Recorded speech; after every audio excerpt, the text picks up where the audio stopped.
Good morning students.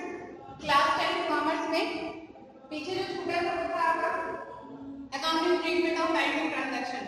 Banking transaction की general entries कैसे होती हैं, क्या बैंक से लेना देना करते हो, कुछ एंट्रीज आपको बताई गई थी। ठीक है, जो बाकी रखने हैं वो आज की क्लास में है। ठीक है, बैंकिंग ट्रांजैक्शन में सबसे फर्स्ट था कि अगर आप बैंक में पैसा डिपॉजिट करते हो तो क्या एंट्री होती है। Bank account debit to cash account, withdraw करते हो तो cash account debit to bank account. अगर कोई कस्टमर आपके अकाउंट में डायरेक्टली पैसा डिपॉजिट करता है तो उस केस में क्या एंट्री होगी? उस केस में एंट्री होगी bank account debit to customer personal account. और अगर किसी को आप चेक के थ्रू पेमेंट कर देते हो तो bank account debit to customer personal, bank account debit to cash account. अब यहाँ पे नेक्स्ट है आपका if goods purchased and payment made by check, if goods purchased and payment made by check। अगर आप परचेज कर रहे हो सामान, ठीक है, और पेमेंट आप चेक के थ्रू कर रहे हो तो क्या एंट्री होगी? एंट्री परचेज कर रहे हो, simple purchase account debit to cheque से पेमेंट हो रही है टू बैंक अकाउंट। जो भी आपका यहाँ पे अमाउंट कटेगा उस अमाउंट से आपकी एंट्री हो जाएगी। ठीक है, उसके बाद नेक्स्ट है आपका if assets purchase and payment made by cheque, if assets purchase and payment made by check। अगर आप कोई एसेट परचेज कर रहे हो और पेमेंट आप चेक के थ्रू कर रहे हो तो क्या एसेट है? एसेट आई है आपके बिजनेस में तो एसेट से अकाउंट डेबिट, और बैंक के चेक से पेमेंट कर रहे हो तो टू बैंक। ये होगा आपका। एक चीज और आप ध्यान रखिएगा, अगर आप चेक से पेमेंट कर रहे हो, आपने किसी को चेक इशू कर दिया है तो आप अपने बैंक अकाउंट को तुरंत का तुरंत क्रेडिट कर दोगे, क्योंकि आपने वो मतलब चेक दे दिया है तो आप ये समझते हो कि वो हमारे यहाँ से हमारे बैंक अकाउंट से पैसा चला गया। चाहे वो चेक को उसी दिन प्रेजेंट करे, 10 दिन बाद प्रेजेंट करे, 1 महीने बाद प्रेजेंट करे, वो उसकी हेड है। हमने उसी दिन अपने अकाउंट से उसको डिडक्शन दिखा दिया था। अगर आपको कोई चेक रिसीव होता है, आपने पेमेंट किया, जिस दिन इशू किया आपने उसी दिन दिखा दिया, बट इन केस अगर आपको कोई चेक रिसीव होता है तो जब तक आप उसे बैंक में डिपॉजिट नहीं करा देते हो, जब तक आप उसे अपने कंपनी में अपने ड्रॉर में रखते हो, तब तक वो आपके लिए एज अ कैश फॉर्म, इस फॉर्म में रहता है कैश फॉर्म में। जैसे आपको मिला है कोई चेक, आपने बैंक में डिपॉजिट किया है, ठीक है, तो आप क्या है, किसी कस्टमर से मिला होगा तो आपका क्या है?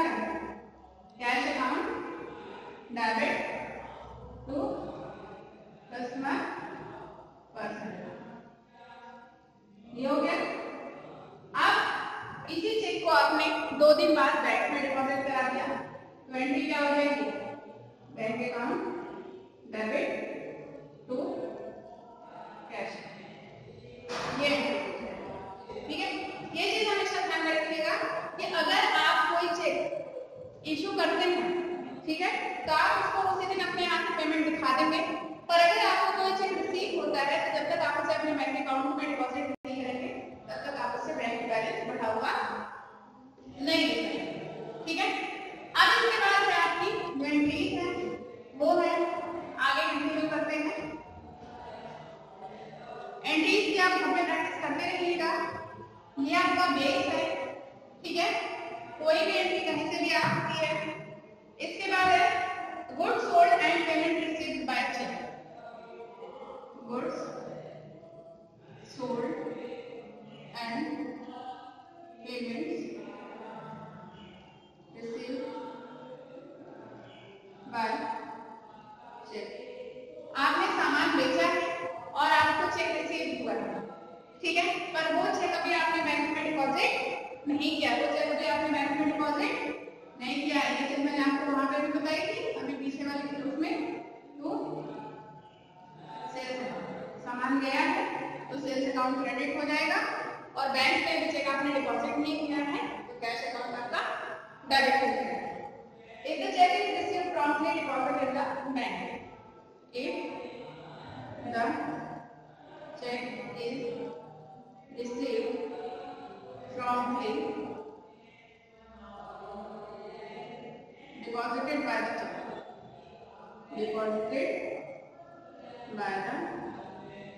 check. ठीक है, आपने क्या किया है, आपको ये जो चेक मिला था यहाँ पे, आपने उसे उसको बैंक में डिपॉजिट किया, नेक्स्ट उसको आपने बैंक में डिपॉजिट कर दिया। एंट्री क्या हो जाएगी, बैंक अकाउंट, बैंक बैलेंस आपका बढ़ जाएगा, बैंक अकाउंट डेबिट टू, आपके पास से क्या चला जाएगा, जो ये कैश था वो आपके पास से चला जाएगा, कितने अमाउंट का जाएगा वो अमाउंट आप वहाँ पे शो कराएंगे। If payment of expenses is made through check, if payment of expenses made through check, ठीक है, आप किसी एक्सपेंस की पेमेंट चेक के थ्रू कर रहे हो, तो जो भी एक्सपेंस है, स्टेशनरी है, रिफ्रेशमेंट है, जो भी है expenses account debit to, cheque से पेमेंट हुई है तो बैंक, ठीक है, ये चीज है। इसके बाद नेक्स्ट है when a trader received the check but check is not sent to the bank on the same day, trader को कोई चेक मिला है और उसी के उसी दिन वो बैंक में भेज नहीं रहा है। when a trader received check but when a trader receives a check but check is not sent to the bank, but check is not sent to the bank, ठीक है, एक बिजनेसमैन है, उसको चेक रिसीव हुआ है पर उस check को उसने बैंक में अभी नहीं भेजा, ठीक है, उसको अपने पास रखा है, तो क्या हो गया, कैश अकाउंट डेबिट, और जिससे मिला है उस कस्टमर का नाम ABC राम श्याम जो भी हो, तो कस्टमर पर्सन। नरेशन सबको पता है, बार बार मैं नरेशन नहीं बताऊंगी, ठीक है, नरेशन हर एंट्री के बाद नरेशन आपकी मस्ट है। अगर आप एक एंट्री करते हो और उसमें नरेशन आप छोड़ देते हो तो ये मान के चलिए कि आपका उस एंट्री का जितना मार्क्स था उसका बकाया पढ़ना नरेशन का कट जाएगा। When a trader receives the check and check is sent to the bank on the same day, अभी ऊपर का है आपका when a trader receives check and sent to the bank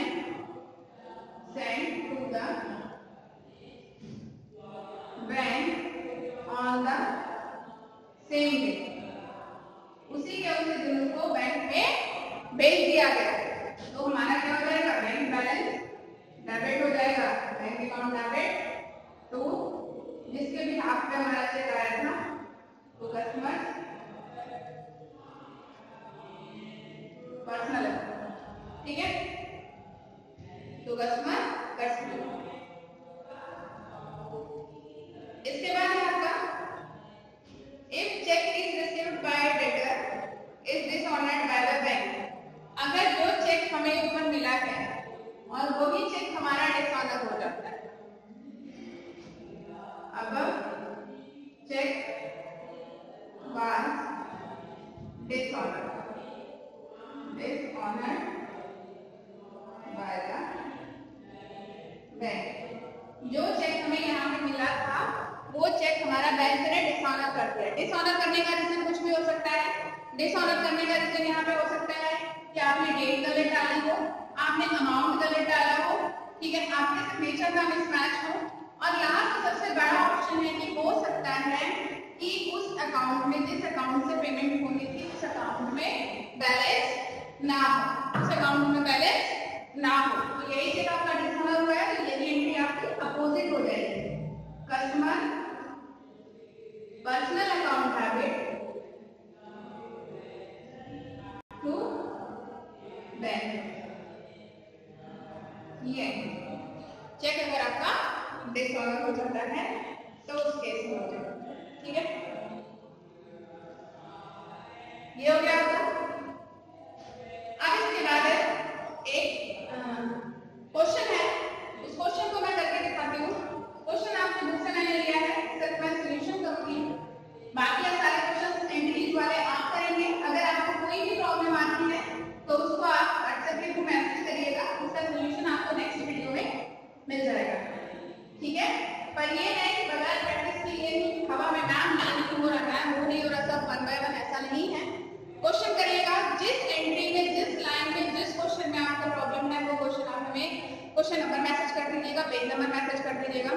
या फिर आप एंट्री नंबर मैसेज कर दीजिएगा तो मैं उसको चेक करूंगी।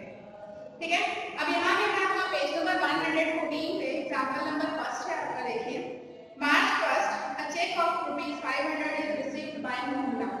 मोहनलाल से हमने चेक रिसीव हुआ है, पर वो चेक कभी हमने बैंक में डिपॉजिट फॉर्मेट बना लेते हैं, पर फॉर्मेट के साथ अभी होगा कि आपका क्वेश्चन पूरा नहीं कर पाएगा। ऐसे आप पार्ट में डोट डोट गाइड कर लेंगे। मार्च 1 कैश अकाउंट, अभी चेक बैंक में नहीं गया है तो इसलिए बैंक अकाउंट डेबिट होगा ही। Cheque cash account debit to Mohanlal, कितने का 500। बी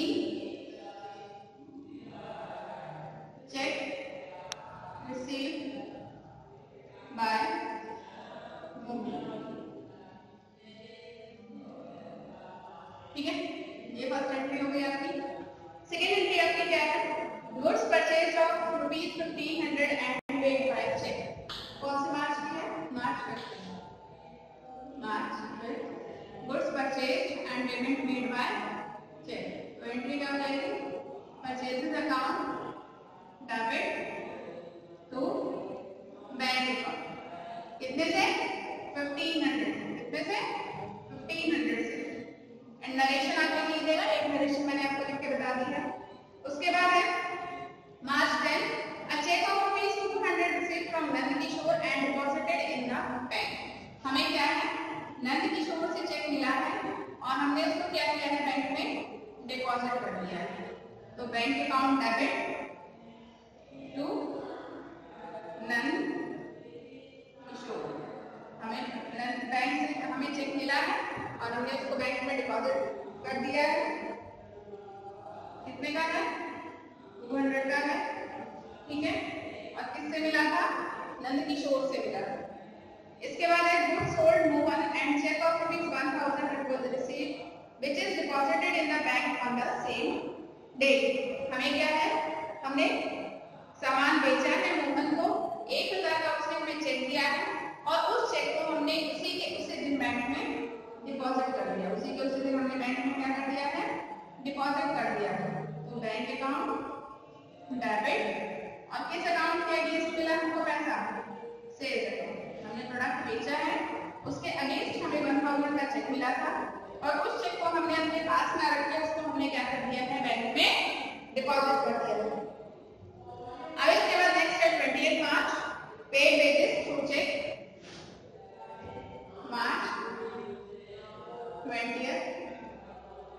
20 वेजेस आपका नॉमिनल अकाउंट के अकॉर्डिंग एक्सपेंसेस है और चेक से पेमेंट कर रहे हो तो बैंक अकाउंट आपका क्रेडिट हो जाएगा। कितना है? Wages 100 rupees. कितना है? 100 रुपीज। नरेशन लिखिएगा, wages paid by cheque. Next cheque of ₹500 given to Ram को आपने 500 का चेक दिया है। तो जब पेमेंट हो जाती है तो बैंक अकाउंट आपका डायरेक्टली क्या हो जाता है? Credit. Ram to bank account. कितने का दिया है आपने? 500 का दिया है। हो गया। इसके बाद नेक्स्ट आपका सैलरी पेड बाय चेक ₹750। आपने सैलरी की पेमेंट की है, कितने से? कितने की? 750 की। सैलरी आपके लिए क्या है? जैसे आपका वेजेस एक्सपेंसेस है वैसे आपकी सैलरी के एक्सपेंसेस है और चेक से पेमेंट हो रही है तो बैंक अकाउंट आपका क्रेडिट हो जाएगा। और कितने रुपीज से? 750। कितने से हो रही है? 750। Insurance of ₹200 paid by cheque. अब यहाँ पे 200 की इंश्योरेंस प्रीमियम क्या पेमेंट कर रहे हो? अब इंश्योरेंस प्रीमियम का उसने ये नहीं कहा है कि जिसका बिजनेस है उसका पर्सनल इंश्योरेंस है, वो कंपनी का इंश्योरेंस प्रीमियम माना जाएगा। तो एंट्री क्या हो जाएगी? इंश्योरेंस प्रीमियम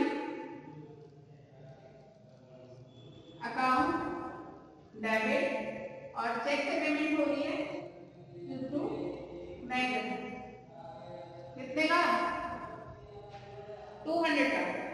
इसके बाद है check received from Mohan is disorder. जो आपको चेक मोहन से मिला था वो चेक आपका डिसऑर्डर हो गया है। मोहन से आपको कहां चेक मिला था? किस डेट में चेक मिला था? मोहन से आपको मिला था चेक